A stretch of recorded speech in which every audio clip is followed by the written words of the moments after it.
샬롬, 이동춘 목사입니다. 오늘도 여러분의 삶이 주님의 평안으로 가득하시길 기원하며 하나님의 말씀을 나누겠습니다. 오늘 주시는 말씀은 시편 119편 73절에서부터 80절의 말씀입니다. 이 말씀 중에 73절과 74절을 읽겠습니다. 주의 손이 나를 만들고 세우셨사오니 내가 깨달아 주의 계명들을 배우게 하소서. 주를 경외하는 자들이 나를 보고 기뻐하는 것은 내가 주의 말씀을 바라는 까닭이니이다. 아멘. 시편 119편 73절로부터 80절 말씀을 본문으로 서로에게 무엇을 축하해 줄 것인가? 라는 제목으로 말씀을 나누도록 하겠습니다. 우리 신자들은 하나님 나라에 소망을 둔 믿음의 사람들입니다. 그리고 우리의 신앙적 우정은 서로의 신앙적 삶을 격려하며 나누며 사는 데서 풍성해집니다. 그러므로 우리는 영원하지 않은 것에 목숨을 걸지 않는 초연함, 나그네 된 인생에 욕심을 내지 않는 자족함, 그리고 세상사에 일이 일비하지 않는 여유로움 등을 격려하며 나누는 사이입니다. 말씀을 따르는 삶, 말씀을 붙잡는 삶, 말씀에 의지하는 삶, 말씀대로 사는 삶 등등은 다 같은 표현입니다. 이는 내 의지가 아닌 주님의 의지대로 사는 삶의 모습입니다. 바로 이것이 우리 신앙인들이 서로에게 기대하는 바고 이것 때문에 서로에 대해 기뻐하는 바가 되어야 합니다. 우리는 이를 보다 구체화시킬 필요가 있습니다. 그것은 어떤 모습이 말씀을 붙잡고 사는 삶인지에 대해서입니다. 우리는 이것을 시편 기자의 모습에서 찾을 수 있습니다. 시편 기자에게서 말씀을 의지하는 것과 관련한 몇 가지 중요한 모습을 볼 수 있습니다. 첫 번째로는 주님의 계명들을 배우고자 하는 간절한 모습입니다. 73절입니다. 주의 손이 나를 만들고 세우셨사오니 내가 깨달아 주의 계명들을 배우게 하소서. 시편 기자는 주님의 계명을 배우고자 하는 열심이 있었습니다. 그런데 이 열심은 단순한 열심이 아니었습니다. 근본적인 이유가 있었습니다. 주님의 손이 우리를 만들고 세우셨기 때문이었습니다.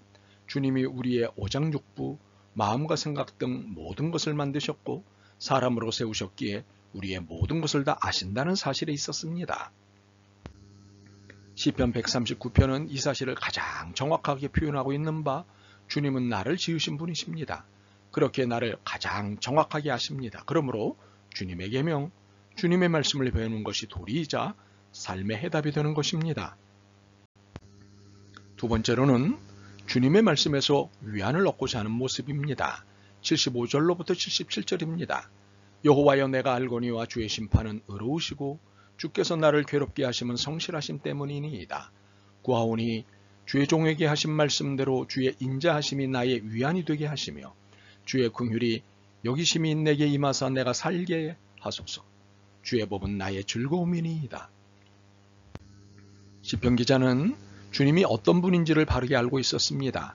창조주이실 뿐만 아니라 창조하신 모든 것에 대해 의로우시고 성실과 인자와 긍휼로 대단하시다는 것을 알고 있었습니다.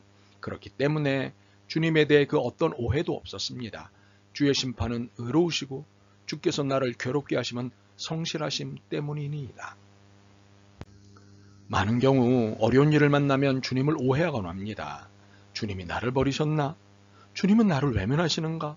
주님은 무자비하신가? 등등의 오해입니다. 그러나 이는 내 생각입니다. 주님은 누구에게나 변함없이 의로우시고 성실하시고 인자하시고 긍휼하십니다. 신앙은 이런 부정적인 오해를 거두어드리는 것입니다. 이런 오해를 버리는 것입니다. 그리고 변함없이 의로우시고 성실하시고 인자하시고 긍휼하신 주님과 주님의 말씀을 붙잡는 것입니다. 그럴 때 주님의 위로가 우리의 삶에 넘치는 경험을 하게 될 것입니다. 세 번째 모습은 주님의 말씀을 상황과 바꾸지 않는 모습입니다. 78절로부터 80절입니다. 교만한 자들이 거짓으로 나를 엎드러뜨렸으니 그들이 수치를 당하게 하소서. 나는 주의 법도들을 작은 소리로 읊조리리이다. 주를 경외하는 자들이 내게 돌아오게 하소서. 그리하시면 그들이 주의 증거들을 알리이다. 내 마음으로 주의 율례들에 완전하게 하사 내가 수치를 당하지 아니하게 하소서. 시편 기자는 위기의 상황을 종종 만났습니다. 특히 거짓말로 괴롭히는 교만한 자들 때문에 어려움을 당했습니다. 거짓말로 인해 그동안 쌓은 명예가 실추될 수 있는 어려움을 당했습니다.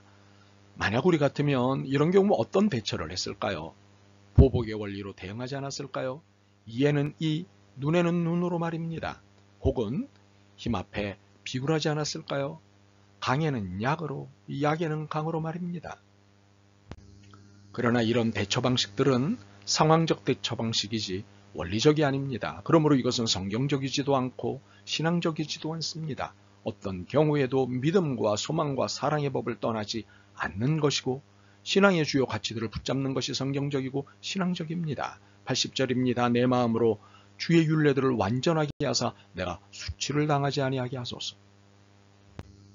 물론 말씀은 상황 가운데 역사하십니다. 그렇지만 상황이 말씀이 되어서는 안 됩니다.